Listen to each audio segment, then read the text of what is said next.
Olá pessoal, boa noite. Vem com a gente que está na hora de conversar sobre família. Oi Silvia, boa noite. Boa noite, amor. Boa noite a você que está ligado na Rede Século XXI.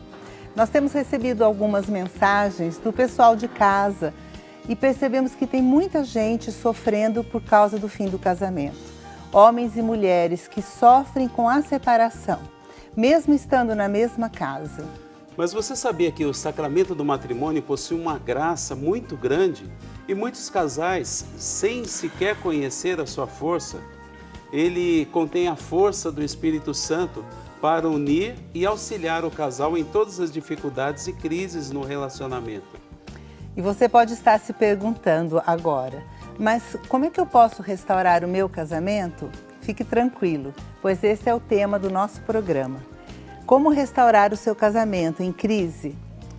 E para a gente poder te ajudar, já manda para cá sua pergunta.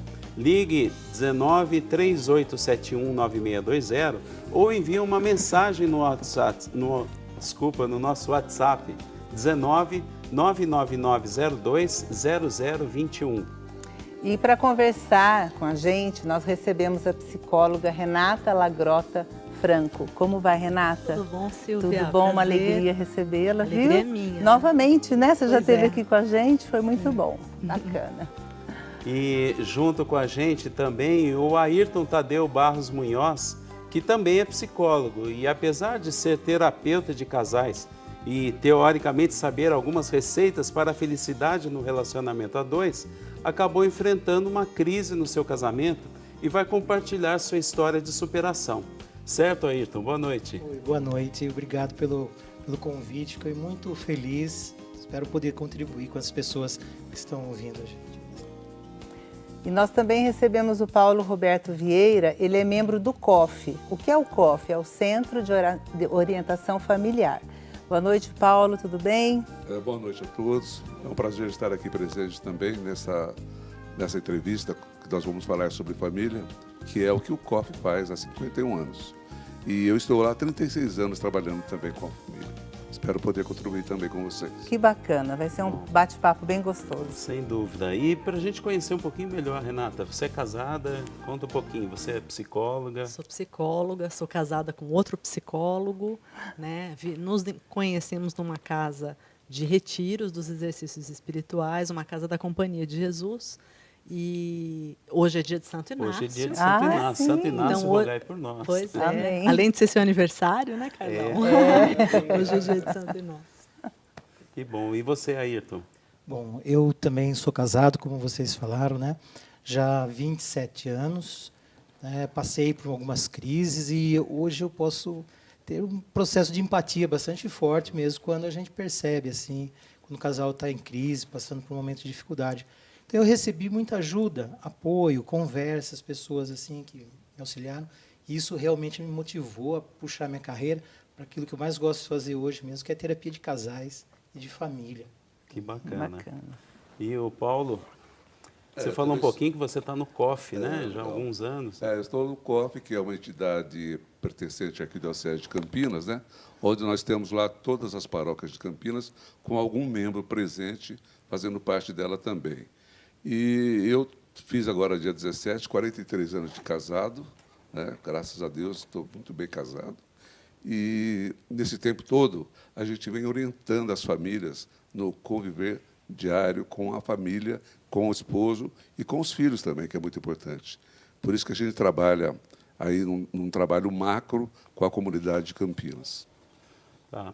E, Ayrton, é comum casal passar por um problema de relacionamento, uma crise? Como é que você tem visto isso aí nos seus atendimentos, nas terapias? Olha, é uma demanda muito alta. A gente fala em crise, a gente tenta pensar assim, hoje a gente vive crise em todos os lugares.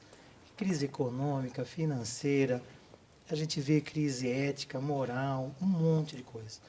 E o casamento é uma mudança, a gente fala que é uma mudança, porque você tem uma identidade, você é solteiro. De repente você casa, você agora vai ser, além de ser filho, agora você vai ser marido. E depois vai ser pai. E muitas vezes essa função pai e marido vem tudo junto. Então, é muita coisa para a pessoa elaborar. Então, realmente, é uma coisa de crise, mas eu não atribuo crise só como coisa negativa. Eu entendo que é uma forma das pessoas amadurecerem. Porque o casamento é um espelho que fala. E fala alto para você. Então, você cresce muito. As pessoas, na maioria das vezes, vão atrás de felicidade. Ah, eu vou casar, vai ser feliz, faz uma festa muito bacana, interessante. Depois ela vai vendo, mas isso aí a gente vai conversar durante o programa. O dia a dia, né, esse início do casamento, né, Ayrton, deve ser difícil, porque como você falou, são duas pessoas, são duas famílias diferentes, e uma fazia de um jeito, a outra fazia do outro, e quando você casa, parece que você quer continuar fazendo o que a sua família fazia, então isso daí pode começar a gerar um pouco de crise também nesse início, né? Sim, e com muitas expectativas. Eu falo que o mundo hoje tá. Uma vez eu ouvi falar que o mundo está adolescente. Assim, todo mundo muito impulsivo, tudo. Mas pelo que eu estou observando, eu falo que o mundo hoje está muito criança. É muito assim, é meu. A primeira palavra que a criança fala é mamãe, papai, depois é dá e é meu. Então as pessoas às vezes casam assim nessa perspectiva de receber, e ela não vê que ela faz parte do casamento, 50% é dela. A doação que precisa ser feito, né? Então, inicialmente é um choque, porque as pessoas casam, às vezes, esperando receber. Agora, estou tranquilo. E depois percebe que vai ter que fazer a felicidade do outro, vai ter que haver comprometimento. E tem um script de solteiro, e da vida de casado. Então, são muitas adaptações mesmo que a pessoa vai fazendo. É verdade. Ô, Renata, e por que o Ayrton já deu algumas dicas aí pra gente, mas por que um casal entra numa crise? Olha, Carlão, são várias as causas comuns de crise no casamento. A dificuldade financeira é uma delas. E é interessante, porque dificuldade financeira não significa que o casal não tenha condições financeiras. Mas muitas vezes significa que o casal não sabe ajustar um olhar comum para como usar o dinheiro.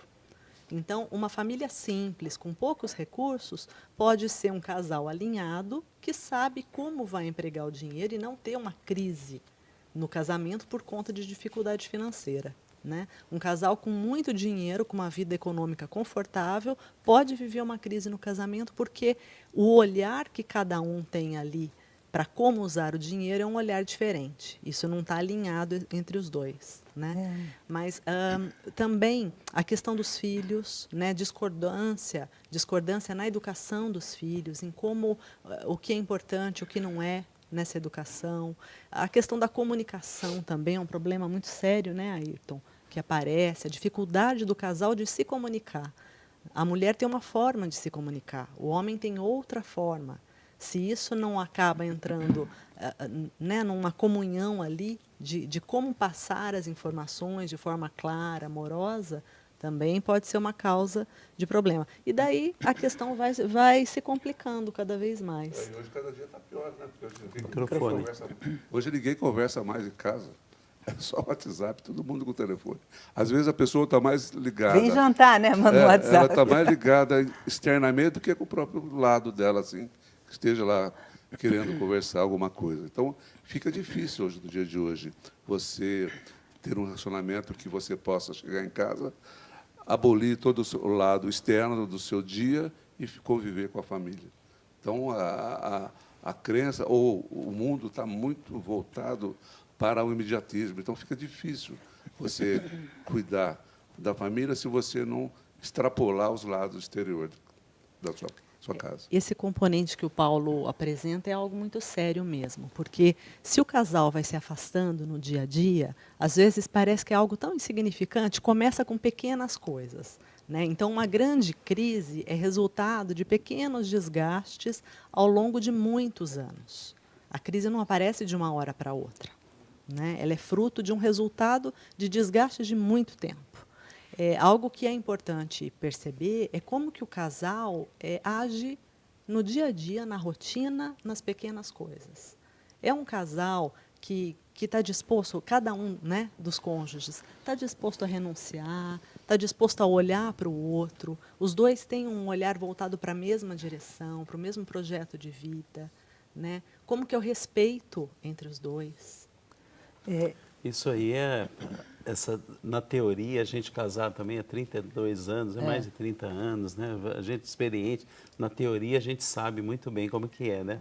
Mas na prática, você, Ayrton, passou por isso, né? Você conhece essa teoria muito bem, professor e tudo, mas passou por uma crise no seu relacionamento. Conta um pouquinho pra gente, como é que foi essa crise?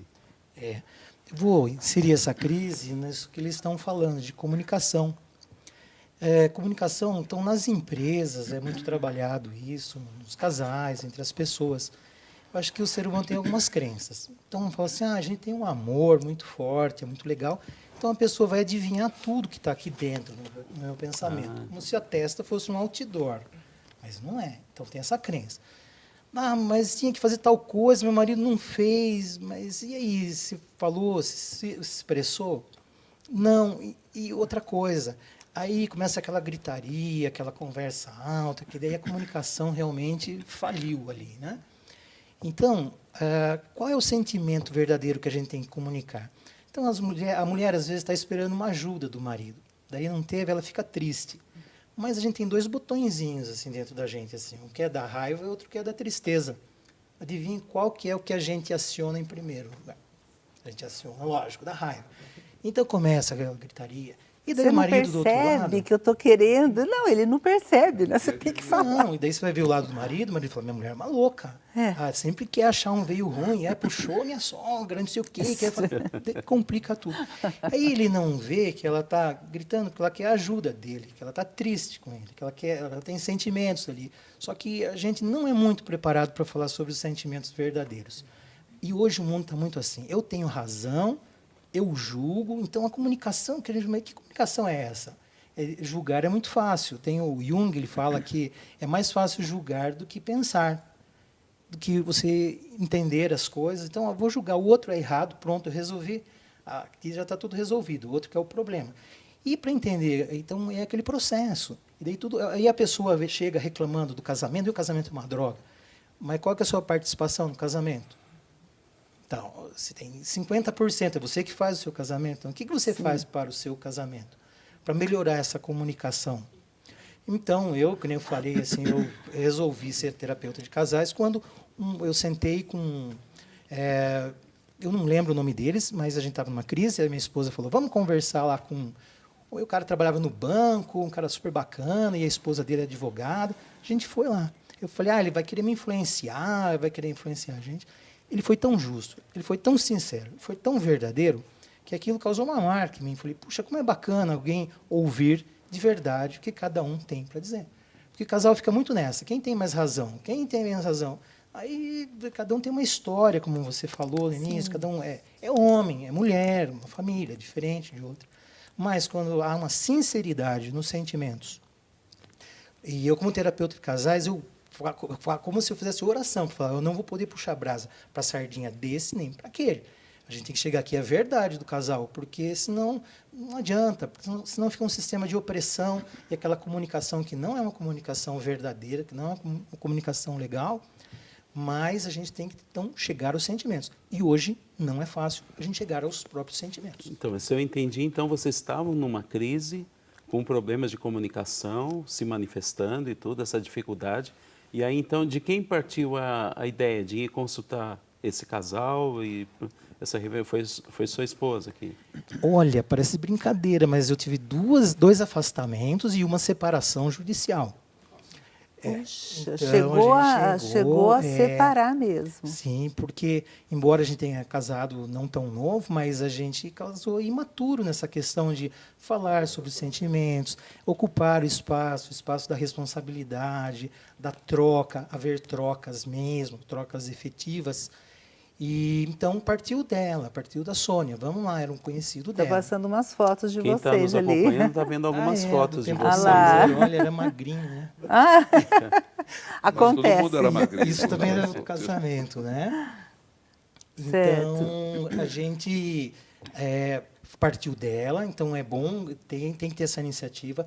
Eu falo que sempre que é bom uma mentoria, nesse caso, alguém mais experiente que passou, mas o mentor perfeito para quem quiser orientar casais, assim, eu vejo que é uma pessoa que tem que ser muito honesta, muito verdadeira, que não puxe, que nem eu falei, brasa para sardinha de um para o outro, porque senão não vira, não sai uma sardinha, não sai algo legal. E dá para evitar essa crise? Como evitar a crise? Tem um jeito da gente conseguir evitar? Olha, Silvia, eu acredito que aquele zelo na rotina pelas pequenas coisas é a forma de evitar a crise, né? Ter um relacionamento verdadeiro, como o Ayrton disse, essa questão da verdade, sempre colocada ali, mas colocada na hora certa e da forma certa, né, Ayrton? Quando a gente quer dizer a verdade com a cabeça quente, no momento do turbilhão ali, a questão colocada nunca vai vir de forma objetiva, clara e respeitosa. Ela acaba vindo de forma conturbada para magoar. Né? É isso, Paulo? Como é que todo você mundo tem que ceder um pouco também, né? Não adianta só um ceder. E, às vezes, a gente via anteriormente, hoje que a mulher hoje está mais, vamos dizer assim, ela está mais liberal, vamos dizer. Então, ela não cede tanto igual as mulheres de antigamente, que eram mais assim, o marido mandava mais que a mulher, entre aspas, né? Então, às vezes, a mulher sofria, calada, e hoje a gente sabe que essa divisão meio a meio pode auxiliar muito a conciliação do casal, claro, né? Porque, como vocês disseram, não pode puxar só a sardinha para um lado só. Tem que ceder, tem que perdoar, tem que fazer as coisas de uma certa forma que haja um reconciliamento natural, né? Porque não adianta também você voltar a casar com a mesma pessoa ou voltar a viver bem com dúvidas ou com receios de novas traições, de ter de perdoar tudo novamente também, né? Uhum. Então é complicado. Porque acontece, né? Como você falou, a traição, nossa, deve ser muito difícil, né? Eu conheço pessoas que passaram por uma traição no casamento, né? E deve ser muito difícil perdoar. Mas se você não tem esse sentimento nobre do perdão, porque o perdão ele é um sentimento nobre, e você fica voltando a todo momento naquilo que aconteceu, o relacionamento não vai para frente, né? Fica vivendo do passado. Agora, eu queria voltar naquela pergunta que a gente estava fazendo agora há pouco, né? Você passou por uma crise, isso aí, né? 2 afastamentos, separação e tudo mais. Às vezes tem muita gente que está nos acompanhando e fala, eu estou em crise, e agora, o que eu faço? De quem que é a iniciativa? Como é que foi? Então você falou, foi a Sônia que falou, olha, precisamos sair dessa e vamos atrás de um mentor, ou foi você, ou foi alguém que aconselhou vocês. Como o casal sair da crise? Olha, eu vou falar primeiro da parte profissional, como que eu vejo. Vejo assim, tem a crise, como a pessoa aprende a solucionar os conflitos, as crises? Então, a maioria das pessoas, eu vejo assim alguns casais, às vezes, se degladiando, mas, às vezes, por caso, a gente vai ver, mas qual que é o motivo? Vamos pegar o motivo principal mesmo. Era motivo de uma briguinha. O casal está em primeiro ano, segundo ano de casamento, vamos separar, porque hoje a gente está muito no movimento assim de felicidade como um bem de consumo. Eu casei, não era aquilo que eu queria, então me separo. Então, jogo fora. Mas, é lógico, a gente tem que aprender a solucionar as crises. E, para você aprender a solucionar as crises, você vai ter que acionar a maturidade. Então, o primeiro afastamento, eu separei, depois de uma semana a gente voltou. O segundo afastamento, a gente ficou 3 meses. Foi aí que a gente conversou com esse mentor. Mas, mesmo assim, depois de alguns anos, a gente separou mesmo. E o que me fez voltar mesmo foi aquela consciência de entender o que é o amor mesmo, que é amar na diferença. Mas então, você tinha filhos? Tinha um filho, Mateus. Né? Mas a gente fez na separação uma coisa muito legal, e eu falo sempre com meus clientes. Olha, se você você casou com dignidade, não é mesmo? Então, na hora de separar, tem que ser de uma forma digna. Então, a gente conseguiu ter um advogado, a gente foi muito honesto, que a gente já tinha conseguido alguns bens até aí, E sem preocupação nenhuma, sem prejudicar ninguém, ela ficou na casa, deixei tudo assim, tranquilo, né? E, que nem eu falei, crises, elas vêm, mas daí a gente foi crescendo, foi amadurecendo. Então, para mim, não foi só a ideia do mentor. A ideia do mentor, eu senti uma generosidade, para falar a verdade. Eu descobri as pessoas. Porque é gozado, eu vejo assim como... A gente sabe da generosidade, quanto que isso faz bem para as pessoas, mas quando a gente recebe, é muito legal. E ver que você não está sozinho. Você faz parte de um sistema. Eles me atenderam lá de boa. Eles não cobraram nada. Eram 2 pessoas que só faziam isso. Tá. Que bacana. Bacana. Renata, eu sei que você quer falar, vamos chamar um intervalo e daqui a pouco a gente volta. E você que está em casa, você tem algum problema no seu relacionamento? Você está passando por alguma crise no seu relacionamento? Manda sua mensagem para cá. Você tem alguma dúvida? Manda sua pergunta para cá, 19 99902 0021. Se você quiser também usar o telefone, liga no nosso call center, 19 3871 9620. Participa com a gente. A gente vai para o intervalo, daqui a pouco a gente volta. Até já. E a gente quer, então, Renata, saber como é que a gente está falando, né, de como posso restaurar o casamento. A crise surge e como é que a gente sai da crise para uma coisa melhor? Bom, eu diria, em primeiro lugar, como é que a gente não entra numa crise, né? A crise sempre é presente? Eu acredito que não. O que existe sempre no casamento, o tempo todo, é uma tensão, né, de ajustes que devem ser feitos. Como o Ayrton falou agora há pouco. Quando a gente se casa, são 2 seres humanos diferentes, independentes, que vêm de famílias diferentes, com culturas diferentes, criações diferentes, temperamento, personalidade. Então, são 2 mundos que vão se unir para formar uma só carne. E todo mundo que se casa, não se casa querendo se divorciar, né? Sim. E então tem essa força da esperança, de cada um casar querendo ficar junto até o fim. Tem o componente do sacramento. Nosso casamento na Igreja Católica, né, a gente sabe da força do sacramento. Então é o próprio Deus torcendo pela gente para que dê certo, para que essa uma só carne formada dê frutos, dê testemunho do amor. É bonita a nossa missão no casamento. É a missão de dar testemunho do amor.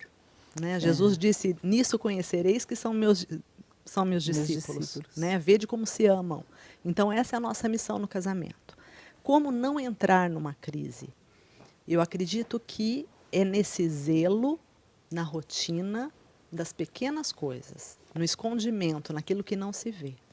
Então, no respeito constante, naquele carinho que muitas vezes não é verbalizado, né? Mas está no café que é feito de manhã, na refeição que é preparada, naquele trabalho árduo do marido que passa um dia todo sob tensão de um chefe, muitas vezes, né? Levantando cedo, voltando tarde para casa para dar o sustento para a família. Esse é o amor que vai sendo construído dia a dia. E é isso que fundamenta a base de um casamento em Deus, né? Um casamento de respeito e de querer bem, né? Outra coisa, não confundir amor com sentimento. Amor é decisão. Sim. O sentimento ele vai mudando. Felizmente, a gente começa apaixonado, mas vai mudando isso para um amor maduro, constante, que pode ser um amor apaixonado.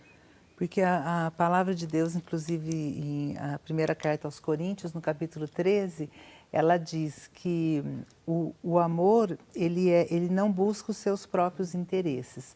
Então, se o amor não busca os seus próprios interesses, ele busca o interesse do outro, né?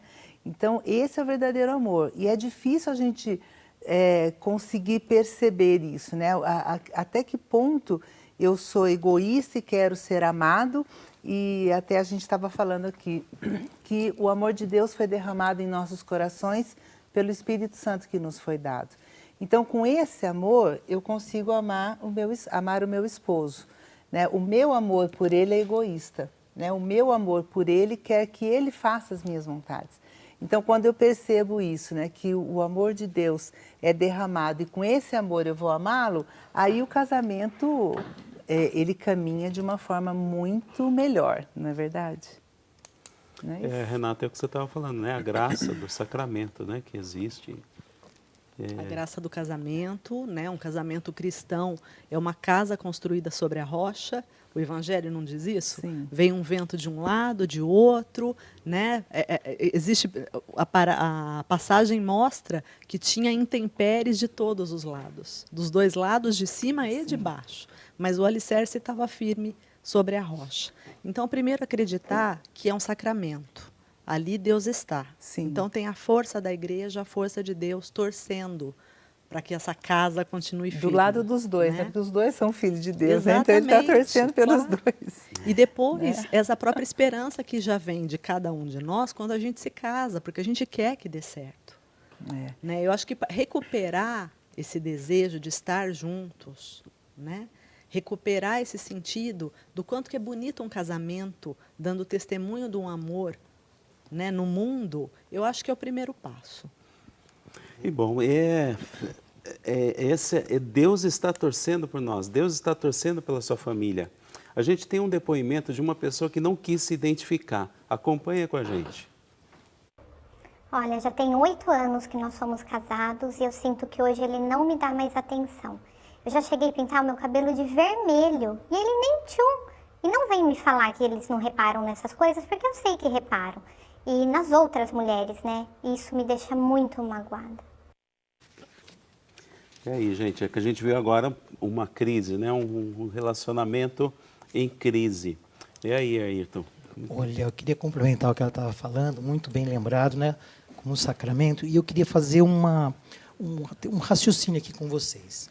Eu percebo que a sociedade nunca esteve tão deprimida como atualmente. Então, parece o Facebook, as coisas super alegres, mas as pessoas estão muito tristes. Então, o que eu percebo assim? Estão muitas pessoas buscando ser felizes individualmente. Lembra que tinha uma propaganda antigamente assim do cigarro free? Falar, agora eu conquistei meu trabalho, meu apartamento, agora eu sou feliz, e ficava no apartamento.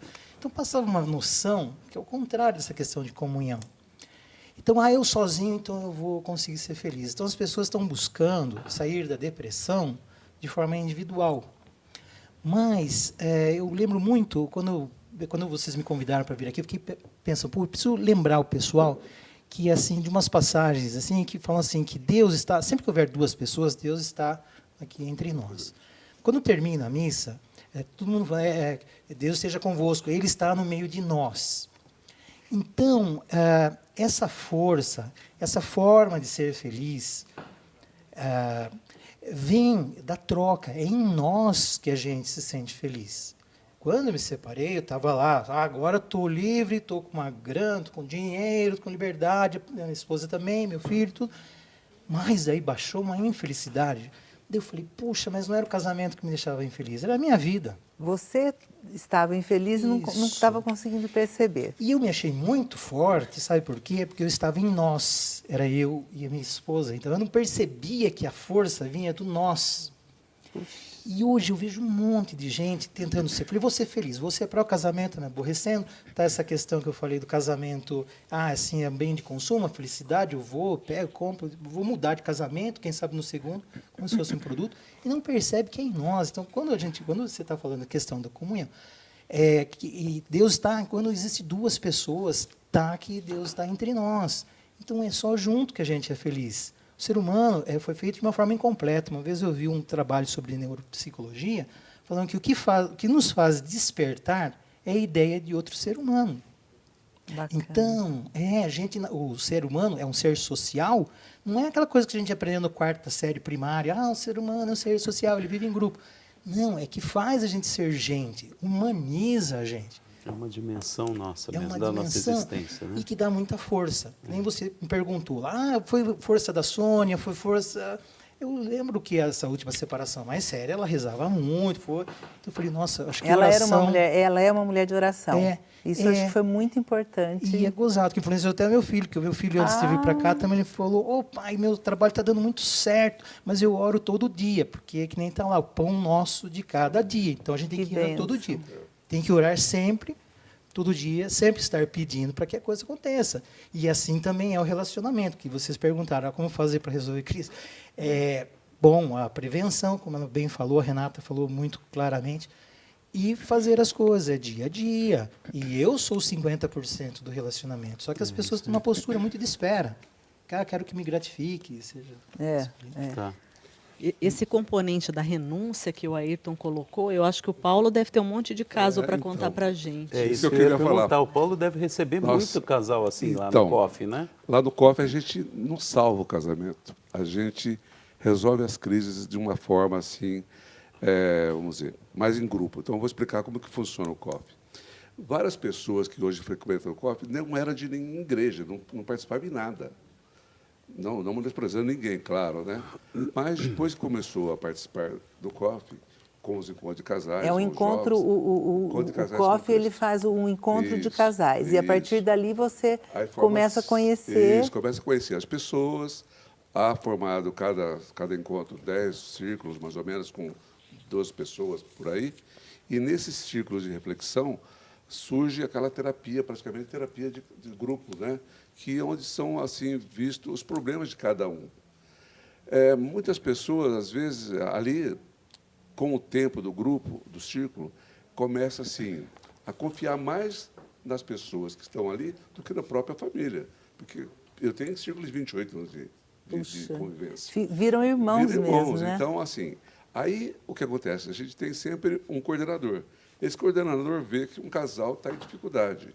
O que ele faz? Ele encaminha para a nossa assistente social, nosso terapeuta, psicólogo que a gente tem. E ali é um trabalho individual, tá? E a gente tem N pessoas que já saíram da crise em função de estar no COF. E hoje estão na comunidade. Se você visitar qualquer paróquia de Campinas, você vai ver um membro do COF, que não era nada. Ele não participava de nada. Ele começou a ficar atuante e hoje é um cristão quente, lá que a gente chama, E o COF tem várias cidades? Tá. É o seguinte, várias cidades já vieram perguntar para a gente como que funciona o COF. Jundiaí, Juiz de Fora, lá em BH já teve também.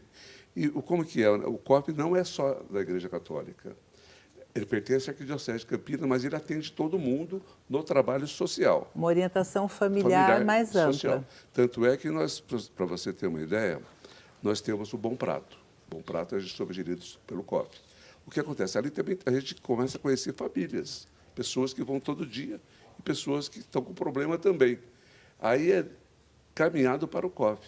Nem todos são católicos, mas a gente é obrigado a atender. Sim. Porque o COF é uma entidade civil também. Sim. Municipal, estadual e federal. E o amor é universal, né? Então a gente atende. Mas para participar efetivamente, tem que ser católico. Certo. Tá? Não, tem católico fervoroso e tem católico que não é fervoroso também. Mas tem católico. Certo. Graças a Deus. Bacana. Eu queria complementar o que o Paulo está dizendo para apontar um elemento que eu acho que é importante. Por que esses casais no COF acabam criando um círculo de amizade, de cumplicidade, de confiança? Porque todos ali presentes estão buscando a reconciliação no casamento. Algo que eu vejo muito problemático é quando um casal continua a querer levar a vida de solteiro, né? Então, cada um dos cônjuges quer ter suas amizades exclusivas, né? Sai mais com pessoas que não são casadas ou que foram casadas e o casamento não deu certo, né? Então, essas pessoas acabam tendo uma comparação da própria vida com outras que não estão olhando na mesma direção. E, na verdade, é o Exato. seguinte também, às vezes, ali no próprio círculo, o que acontece? O problema é que pode ser uma tempestade para algum, é um negocinho, um copo d'água que o pessoal consegue resolver. Para quê? Né? Tem que dar mais uma força para o marido, uma força para a esposa. Então, é conversado entre eles mesmos e soluciona. Quando não tem jeito, aí vai para vocês. O terapeuta, para a psicóloga. E assim vai, né? Eu comento que comunicação, se você acha que não disse alguma coisa, você transmitiu essa coisa para a pessoa. Então, tem que ser comunicação direta, honesta, confiando na inteligência, na capacidade do outro. E vocês estão falando da questão do grupo. O grupo é muito importante mesmo, assim. A gente vê as experiências dos outros ali junto, tudo. Porque o que a gente vê? Às vezes a gente está bravo, está brigado, a gente chega com um amigo, a gente mostra só o lado que não está legal do casamento. Daí que o amigo fala, nossa, mas então está o caos. Só que eu comparo o casamento a um queijo.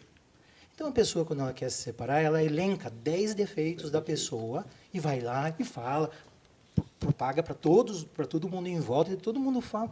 Então, e depois, o pior é que depois passa a raiva. Depois a pessoa se separa, 3, 4 meses, e de novo ela vai falar, mas a pessoa não era só aquele ladinho.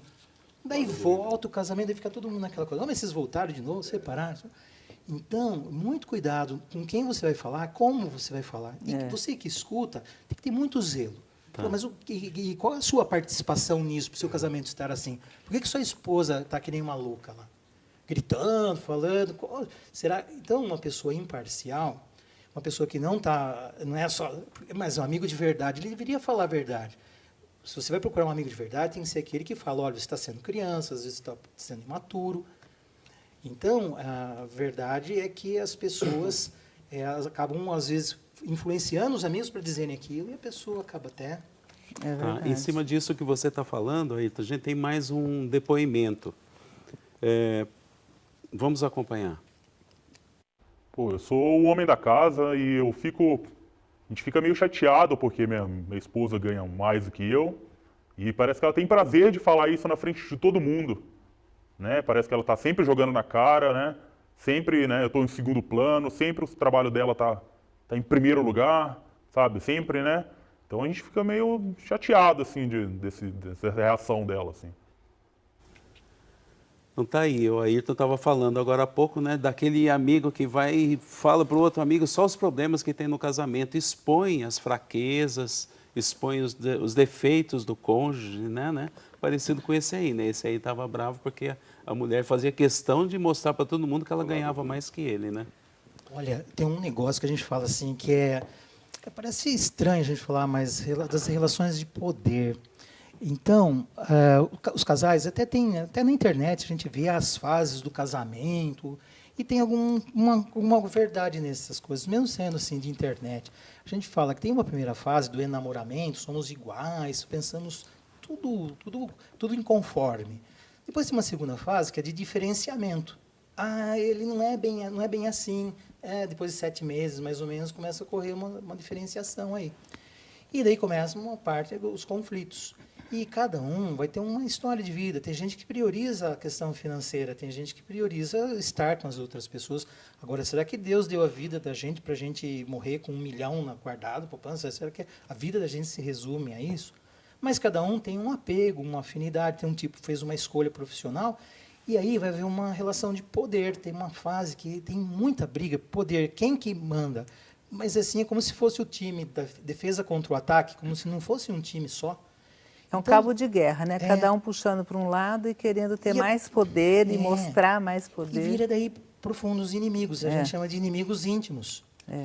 Até que vem uma quarta fase, se você aprende a resolver os conflitos de uma forma a 2, casamento, vocês 2 ou 3 quando já tem filhos, mas você passa por uma fase de reconhecimento. Puxa, às vezes ela tem mais dinheiro porque ela optou por uma profissão que financeiramente é mais rentável, mas e o grau de realização? Isso que é o importante, o grau de realização. Então, o que seria essa quarta fase, que é o reconhecimento do outro, como que é o outro? E quando a gente respeita o que é o outro, que às vezes o outro pode ter mais dinheiro, mas é casamento, e isso é a única função na vida da gente. Ainda mais hoje com o empoderamento feminino, né? Que as mulheres estão lá. Isso. E depois vem uma fase que a gente chama de consolidação, que a gente vê que cada um seguiu na vida, um caminho financeiro, mas que os dois estão juntos, que aí tem uma consolidação. E essa coisa assim, que o marido deixa a mulher. E hoje eu vejo muito com o empoderamento que o Paulo está falando aqui, é muito sério mesmo. Então, vem muito sério e muito negativo muitas vezes, porque a mulher ela quer ser superior, né? E não há necessidade disso num relacionamento. Eu não preciso ser superior. O jogo de poder, como você falou. É o jogo do poder. O fato é que antigamente existiam papéis muito bem definidos, né? Sim. A mulher sabia muito bem o que lhe cabia e o homem também. Hoje em dia a gente tem essa liberdade para ser o que quiser ser, né? Homem e mulher numa relação. No entanto, o que acaba, quando entra esse componente da disputa, da concorrência, isso é sinal vermelho, de alerta máximo. Sim. Né? Porque se é uma só carne, é uma família que está sendo construída ali, o projeto são os dois olhando para a mesma direção. E quando a gente está falando de um casamento cristão, católico, são os dois olhando para Deus. Exato. Na medida em que entra, seja algo que me marcou profundamente no meu casamento. Quando o Francis, meu marido, me disse, diante de uma situação concreta, ele falou: Renata, a minha prioridade é você. E ele viveu isso, vive até hoje confirmando com a vida que, de fato, o que ele me disse há 10 anos atrás é algo verdadeiro. Então, que segurança para você, não é? Sim. Que delícia ouvir isso de um esposo, pois né? É, Silvia, mas é uma segurança ali, que vem de Deus. Que vem de Deus. Porque o Francis, por mais boa vontade, qualquer um de nós, por mais boa vontade que a gente tenha, a gente não dá conta de cumprir várias das nossas promessas. Sim. Né? Então, da nossa parte, é ter aquela disposição de estar ao lado do outro, do marido, da esposa, olhando para Deus e buscando o nosso projeto comum. Né? E daí, da parte de Deus, vem todo o resto. Porque sem a graça, vira uma desgraça.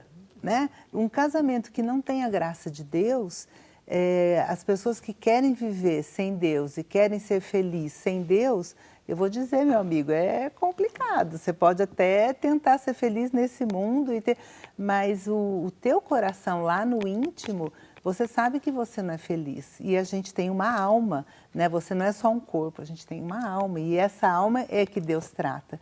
E uma coisa que aconteceu muito bacana conosco foi eu não falar mal do meu marido para ninguém. E eu falei para ele, se eu tiver que falar mal de você, eu vou falar para você. Você vai ter que me ouvir. Apontar algum defeito, alguma coisa que precisa mudar. Exatamente. Né? Para ele. Né? Não adianta eu falar para minha mãe, para minha sogra, para minha tia, para minha vizinha, mal dele, porque isso não vai mudar. Isso só vai piorar.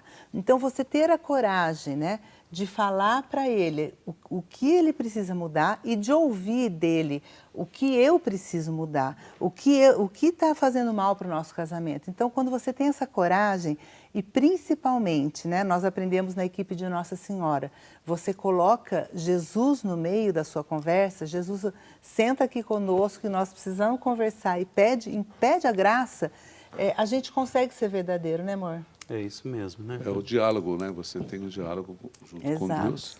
E também tem o seguinte, eu não consigo acreditar numa família que não tenha Deus no coração. É impossível. Como que pode viver desse jeito? A gente que é católico e que tem a graça de poder compartilhar todo o lado espiritual com muitas pessoas, a gente parece que as pessoas são vazias, né, quando não tem Deus.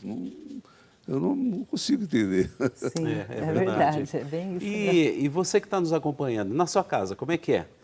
Como é que você faz para sair da crise? Você já entrou numa crise? Manda sua mensagem para cá, 19 99902 0021.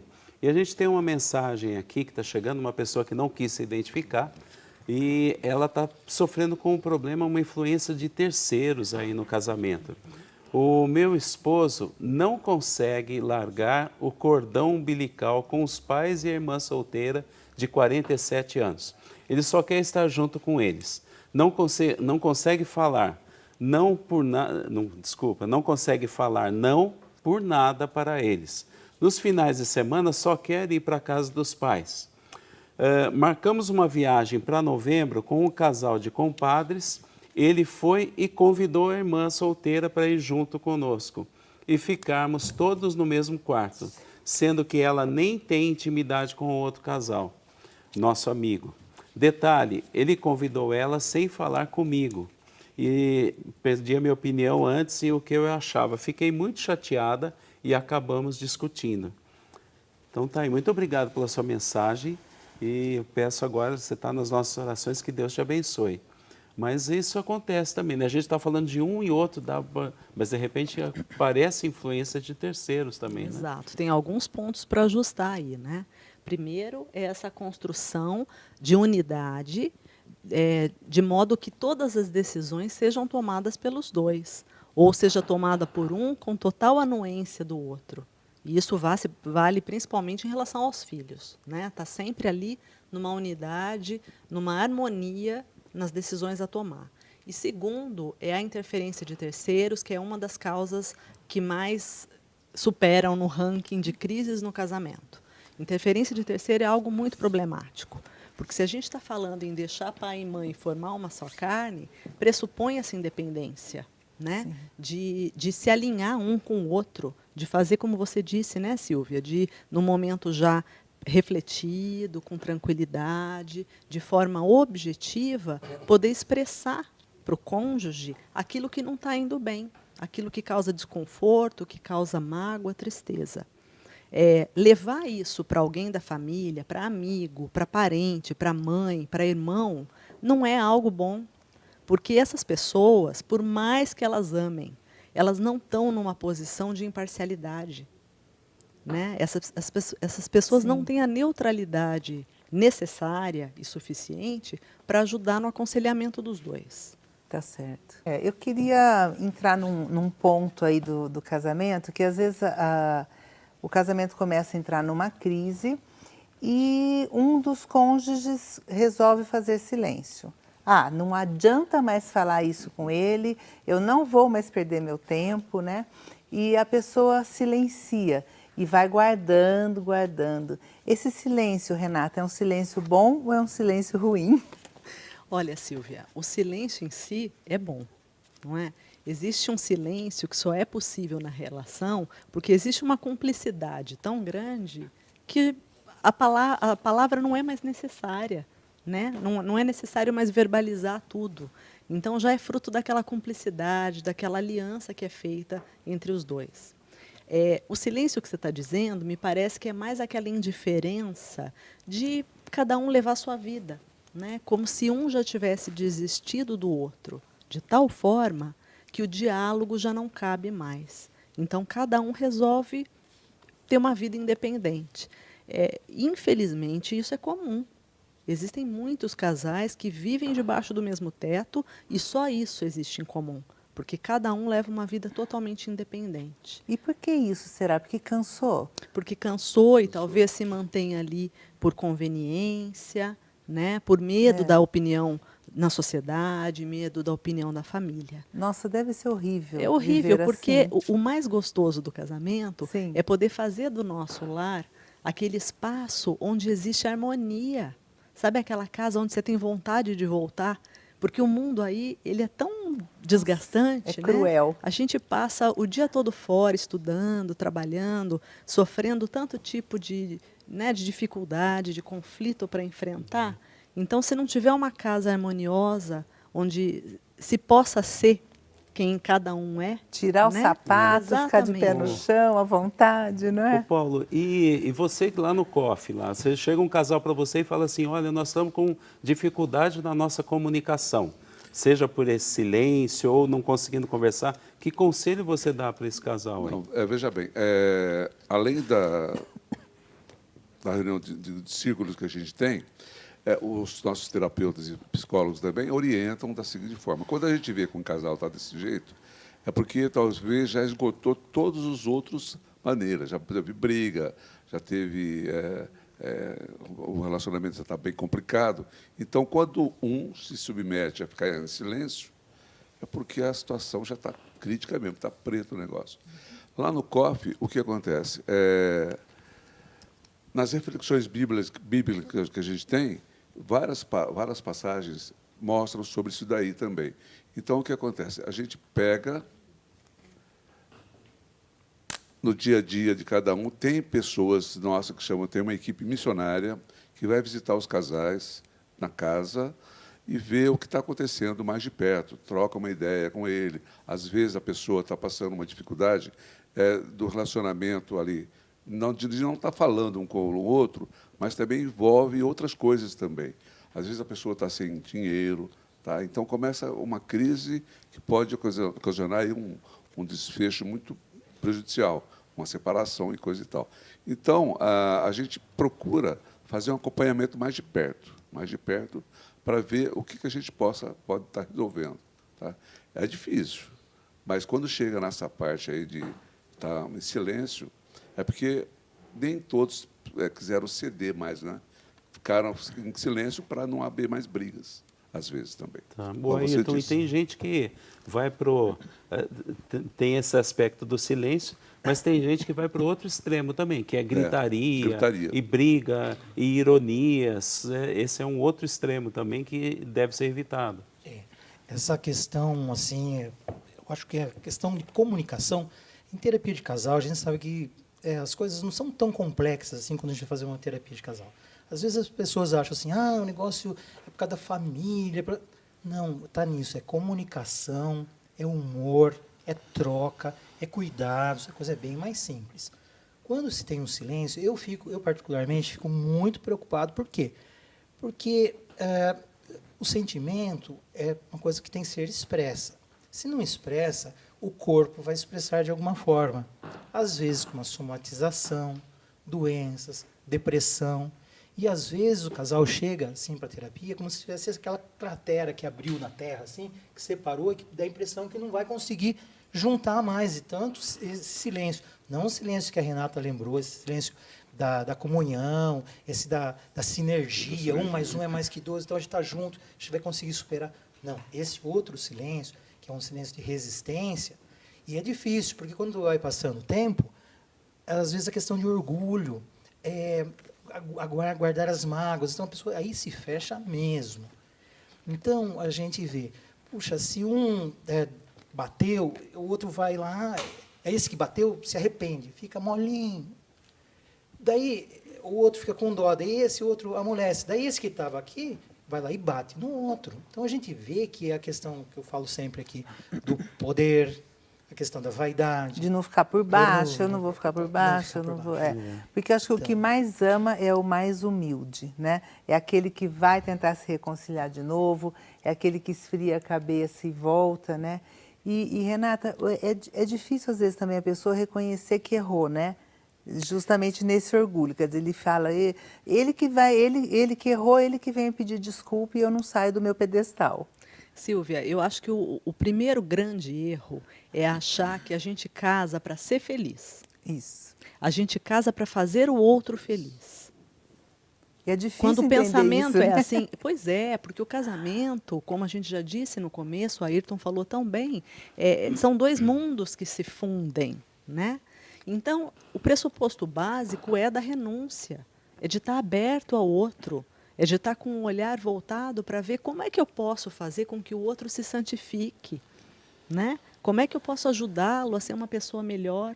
Como é que cada um entra na vida um do outro para fazer o outro melhor? Daí sim os dois estão somando forças e estão olhando para a mesma direção. Nesse sentido, a carta aos Coríntios fala, o marido que não tem a fé é santificado pela esposa que tem a fé. E a mulher que não tem a fé é santificada pelo esposo. Então, qual é o meu papel dentro do meu casamento? É santificar o Carlão.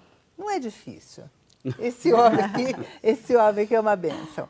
Então, o meu papel é santificá-lo. Eu preciso chegar para Jesus se eu for para o céu, que eu falo, Jesus, eu não quero ir para outro lugar, eu quero estar na tua presença. Chegar, Senhor, esse aqui é o marido que o Senhor me deu. Olha, eu consegui fazer ele melhor do que o Senhor me entregou quando a gente casou. Eu consegui santificar o meu esposo. E ele também, a missão dele é mais árdua, ele tem que me santificar. Então, é essa troca, eu buscar o amor e levá-lo para Deus, e ele fazer a mesma coisa. Nesse sentido, né, eu vou buscar o interesse dele para a santificação dele. Agora, nisso tudo, nesse processo todo, então a gente está vindo aqui, primeiro, não o silêncio, aquele silêncio de omissão, nem a gritaria, nem a ironia, nem coisa, a gente precisa conversar. E nessa conversa, nessa comunicação, eu vou apontar defeitos dela, ela vai apontar defeitos meus, e isso machuca, às vezes machuca, dói, né? Porque a gente fica vendo, mesmo que esteja sendo feito com amor, mas dói. Como que a gente pode fazer com que esse casal que está buscando melhorar a comunicação, de repente um fala uma coisa que o outro não gosta, então de repente tem a tendência de se fechar de novo. Pode acontecer isso, não pode? Sem dúvida, pode e acontece, Carlão. Eu acredito que o primeiro passo seja a pessoa fazer uma autoanálise de forma muito honesta, né? E perceber como ela pode mudar, quais são as fraquezas, as dificuldades que ela enfrenta. Depois, a respeito do que ela tem de dificuldade com o outro. Pensar, ponderar, esperar a poeira baixar. E, na hora de falar, existem algumas estratégias para que a gente se faça entender melhor. Então, por exemplo, nós mulheres, a gente tem mania de falar muito. O homem, por sua vez, não tem habilidade para entender todas as coisas, depois de um discurso inteiro, pensar aquilo que é essencial. Então, o que a gente faz com eles é tortura chinesa. É verdade. Né? Como que nós, mulheres, podemos nos comunicar melhor, então, com os nossos maridos? Primeiro, descobrir exatamente o que é importante, o que é essencial, que a gente quer dizer para ele. Segundo, deixar a poeira baixar. Né? Em tempo de desolação, Santo Inácio, que a festa é hoje, Santo Inácio dizia, em tempo de desolação não se toma decisão. Espera a poeira baixar. Poeira baixou, já sei exatamente o que é essencial que eu tenho que comunicar, seja clara, objetiva. E, por fim, mais uma dica. Fale sempre como você se sente diante daquilo. Nós não somos juízes um dos outros, né? Então, falar, ao invés de dizer assim, você me magoou, você me maltrata, você é muito bagunceiro, né? Eu posso dizer, olha, eu me sinto magoada quando você faz isso, isso, isso, de forma clara e objetiva, né? Ou então, olha, eu me sinto sobrecarregada quando eu percebo que eu não tenho tua ajuda para fazer isso, isso, isso. Da nossa parte, né? Exato, nomear, Tem que falar com clareza, expressar com verdade e ajudar o homem de forma objetiva a saber qual que é a parte dele, a que ele está sendo convocado. É isso, e isso que faz a riqueza do casamento, né? A nossa equipe foi às ruas, acompanha com a gente. Oi, meu nome é Priscila. Eu gostaria de saber se os problemas financeiros atrapalham o relacionamento. Questões financeiras, a Priscila está perguntando, atrapalham o relacionamento? Então, eu vou falar rapidinho também, é um fator que a gente... É gozado, porque se a pessoa não tem um amadurecimento espiritual, qualquer coisinha, falta de dinheiro, já é motivo para uma briga. Ao passo que tem muita gente que mora, que ganha menos que o salário mínimo e vive feliz. Então, é cada um, não tem jeito. Isso vai do conhecimento psicológico ou espiritual de cada um. Porque não dá, não tem sentido o dinheiro. A Renata comentou, complementando. tanto na abundância como na falta, né, Ayrton? E o que eu queria lembrar também, que às vezes quando tem um problema financeiro, em vez do casal se juntar e tentar solucionar, redimensionar os gastos, não, o que eu mais vejo, um sai gastando para cá, outro sai gastando para lá, parece que ocorre uma competição quase assim, então e as pessoas vão indo. E aí, dentro só um ponto que a gente estava falando, que eu fiquei até ansioso para falar, porque eu também queria comentar uma coisa sobre a questão de como a mulher comunicar com o homem, como o homem se comunicar com a mulher, é porque muitas vezes a mulher está assim, marido, por exemplo, está no trânsito, acho que o marido está dirigindo muito rápido, ela fala assim, olha, não corra. Nossa, aciona o botão do Ayrton Senna no marido. Às vezes é mais fácil O efeito é o contrário, né? Você é um pai tão zeloso, tão legal. O que acontece que você está com o pé de chumbo aí? Aí sinto, né? Mas pega também pelo outro lado. Ponto assim, positivo. Pelo ponto positivo, porque senão vira competição. Eu falo que, olha, quando eu lembro de Caim matou Abel, a gente fala assim, nossa, inveja, né? Para mim, o que significa isso? Que a inveja, o poder, pode estar em todos os nossos relacionamentos. Então, está na Bíblia, para mim a Bíblia é tipo um livro de autoajuda. Eu consigo fazer uma tradução para psicanálise, para psicologia, muito intensa, falando, mostrando que as questões básicas da alma humana estão ali e como lidar. Então, puxa, eu preciso tomar cuidado, porque senão a comunicação vai ser uma competição. Não vai haver troca. Senão a troca, mas para haver troca é o que vocês falaram. Questão da humildade. Às vezes a pessoa se sente menos por ser humilde, porque as pessoas confundem ser tonto, bobo, ser humilde. Então, aquele que briga pelo casamento, às vezes se sente numa posição inferiorizada. E hoje está 50% assim, mulheres pedindo separação e homens pedindo separação. E homens querendo reparar o casamento, como mulheres querendo reparar o casamento. E aquele que está querendo reparar o casamento, muitas vezes ele se sente menos. E às vezes o outro se sente que nem eu falo assim, às vezes, o exemplo da bexiga. A gente fala que hoje tem uma inflação do ego. Então, todo mundo quer ser, quer aparecer. A gente vive um momento de espetacularização da existência. Todo mundo, olha, tem que ser muito para ser feliz. E não ter a troca aqui, a dois, para ser feliz realmente. Uma coisa mais tranquila. E muitas vezes esse que está mais inflado,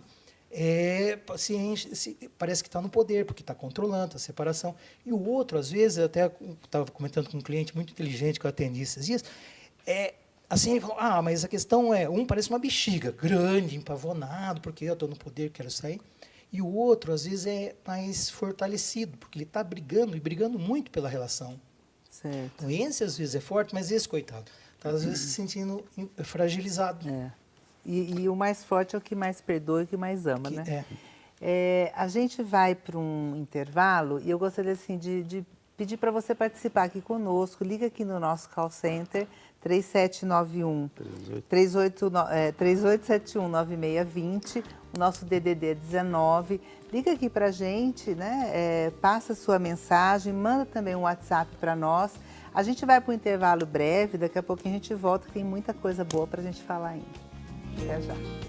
E a gente queria, nesse nosso bate-papo, voltar aqui com um questionamento, né?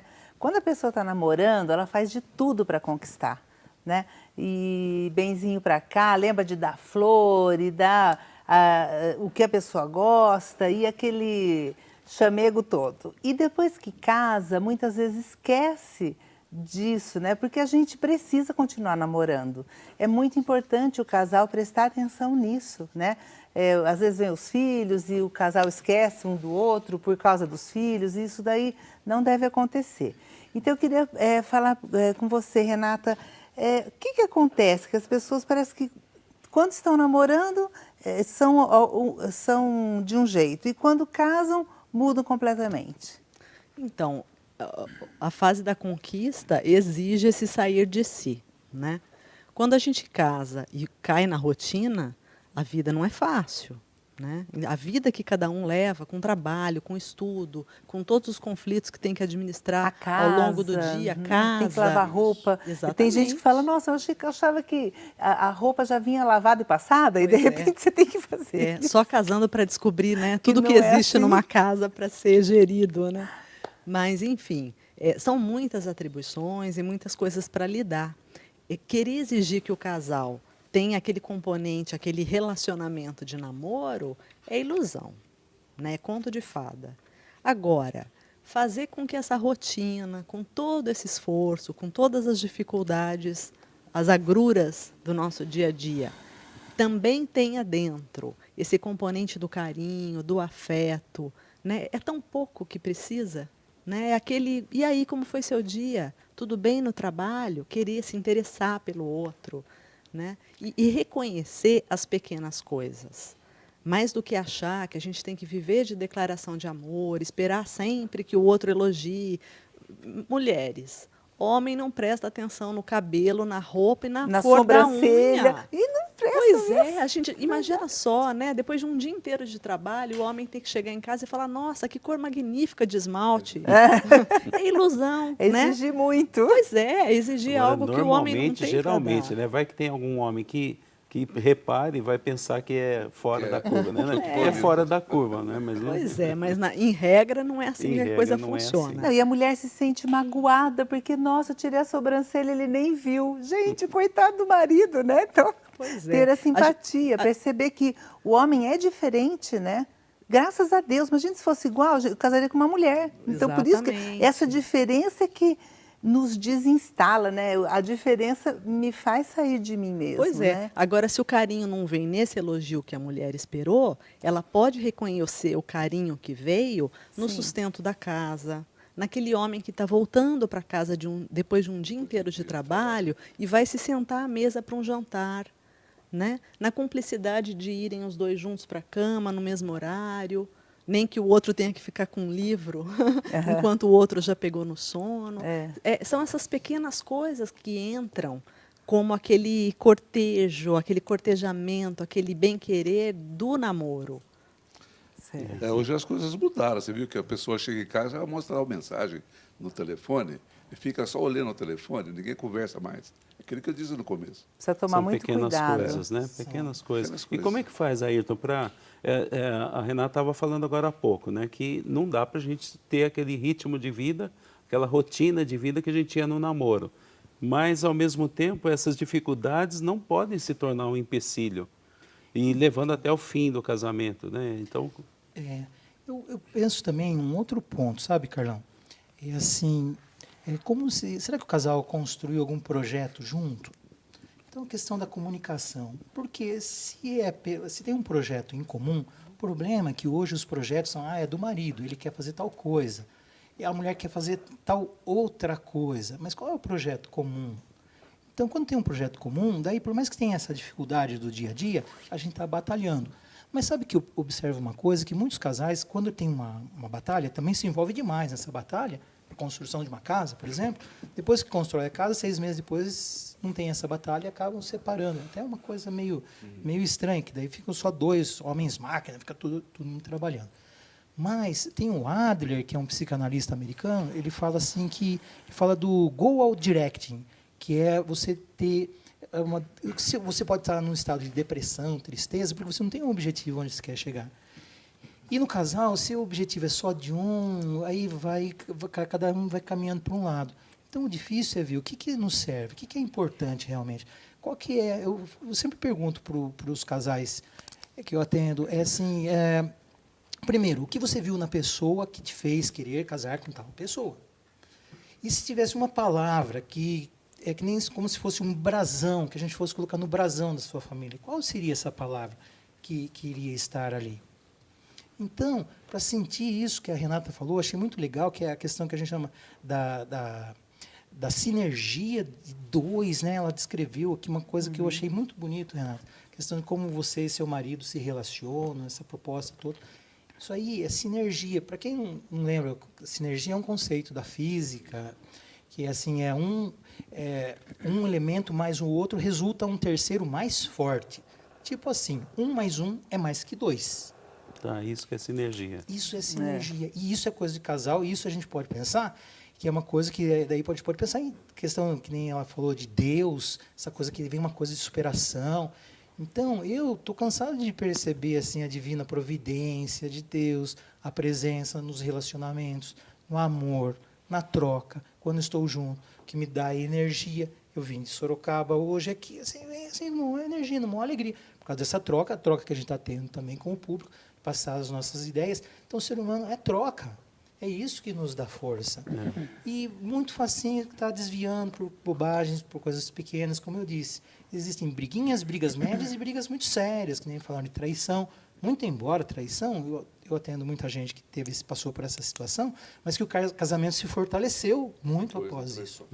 Ô Paulo, e às vezes no meio da crise, a vontade de desistir, ela é muito grande, né? Mas a gente sabe que Deus nunca desiste da gente, né? Então, como que a gente pode orientar, né? Como que você orienta os casais assim que falam, não dá mais? Não, realmente é complicado, mas assim, quando existe Deus no coração, há muita oração, inclusive, a gente pega mais pelo lado espiritual também, que é importante ter o lado espiritual gerindo a família, né? Então, eu digo, os psicólogos lá do COV também e as reuniões de círculo, procura sempre focar que, após a crise, a gente teve vários casais que nós soubemos que houveram crises, mas, em função deles estarem reunidos sempre, conseguiram se restabelecer. Hoje estão depoimentos também nos encontros sobre o relacionamento que conseguiu restabelecer. Função do lado espiritual, entendeu? O lado espiritual é importante. Por isso que eu sempre digo, quando não existe Deus, é muito difícil uma relação. Difícil, é verdade. E a gente está terminando o nosso programa, infelizmente, porque passa assim super rápido. Então, eu gostaria de agradecer muito, Renata, a sua presença aqui conosco, viu? Eu que agradeço, Silvia. Volte Obrigada. sempre muito enriquecedor. Obrigada. Obrigada, Ayrton, pela sua presença, viu? Foi muito bom tê-lo aqui conosco. Olha, eu que agradeço, fico muito feliz mesmo, aprendi muito. Tinha um professor que sempre falava assim, uma aula boa é quando a gente aprende, e a gente, professor, aprende.